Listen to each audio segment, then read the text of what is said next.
Where have you seen this coconut shell before? Was it in a gallery, on social media, or somewhere?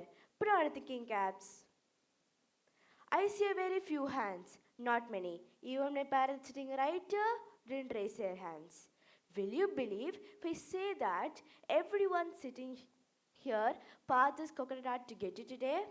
It is right on the way to the auditorium. Yet, most of us do not notice it. Why? A thing to ponder. Because we rush through our life and hardly notice the little things around us. In a world that never stops talking, we forgot how to listen. Our calendars are full. Reminders keeps buzzing every hour. Our mobile never stops ringing. Minds are still racing. Even now, some of us cannot put our mobiles on silent mode. Need to accept. We are busy reacting to all these noises and forgot to notice the world beyond human voices, the language of silence. The world doesn't stop being magical, but we simply stop noticing. We walk faster, we scroll longer. Sometimes, even the smallest things like a puppet, smiling ball, and a breath can reach our minds. These small things remind us that joy doesn't have to be complicated. It's already here, waiting for us to notice. Do we really see? Or do we simply look? Pause and think about that. Can an ephemeral glimpse really bring us happiness? For me, the answer is yes. Through my camera, I turn the invisible into the visible. For years, I did not notice it. But one moment of pause changed everything. Once after a prayer ritual, my mother asked me to feed the crow, as was her custom. So I was jealous and called for the crow. I waited patiently for a long time. The crow arrived slowly. I felt so special because the crow responded to my call. For even my brother doesn't respond to my call. To capture this uncommon moment, I rushed down to grab my camera. I stood there, capturing every single movement of the crow, the tilt of its head, the shine in its sharp eyes, the peck of its beak. I noticed it pausing, listening, and beckoning other crows. I captured all those tiny movements through my camera. At the same time, I was mindful not to disturb it. I felt the breeze touch me. The crow flew with its black gray feathers. Slowly, I stepped into the world of nature photography. My journey began. I learned nature photography out of curiosity. My first photo was blurry. Can you identify?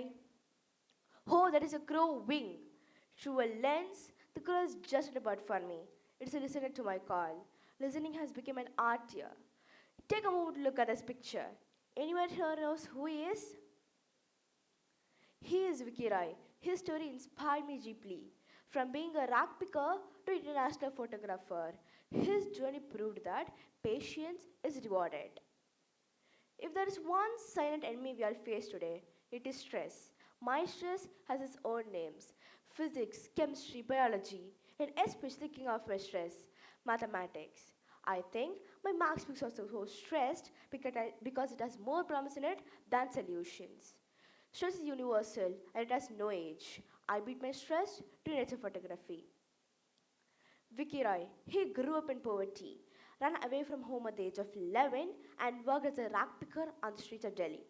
For him, every single day was a battle of survival, food, shelter, and dignity. A difficult life indeed. But he did not give up. Rather, he picked up one camera. That choice transformed his life forever. From the streets, he went to the White House and the London Museum to showcase his photographs. Vicky's story proved that creativity like photography does not only capture the beauty, it heals us, it transforms, and gives us hope. If a boy from the streets can find peace and purpose through photography, imagine what it can do for each one of us. Another inspiring journey of Trevor Parsons, who's a runner photographer and a mental health advocate, stated that nature photography healed him completely from two severe mental breakdowns. A friend areas in physiology, Dr. 19 stated that spending just 20 to 30 minutes in nature can reduce our mental stress hormone, cortisol, by making it 21% efficient as a nature pill for stress relief. Our minds crave calm. Nature has a calming effect on our mind and body. It heals us, reduces our stress, lifts our mood, makes the environment peaceful, making us feel better even in busy or tense places. So next time you step outside, just don't look at nature. Feel it. See its colors, its resilience. Because in a noisy, distracting world, attention is the purest love. When we hear the word photography, many think of fashion, celebration, but nature photography teaches us patience and presence. Remember the crow I waited for? It did land. I clicked. But the precious gift was not the photo. I learned that the world releases magic to only those who wait and watch. Every dew, every sunset, every leaf is ready to tell a story if only we are willing to listen. We started with the coconut shell, which many of us overlooked. Today, as you leave, pause for a moment and notice it once again. They have stories to tell. Beauty surrounds us, both overhead and beneath our feet. Every click is a breath of fresh air. Thank you.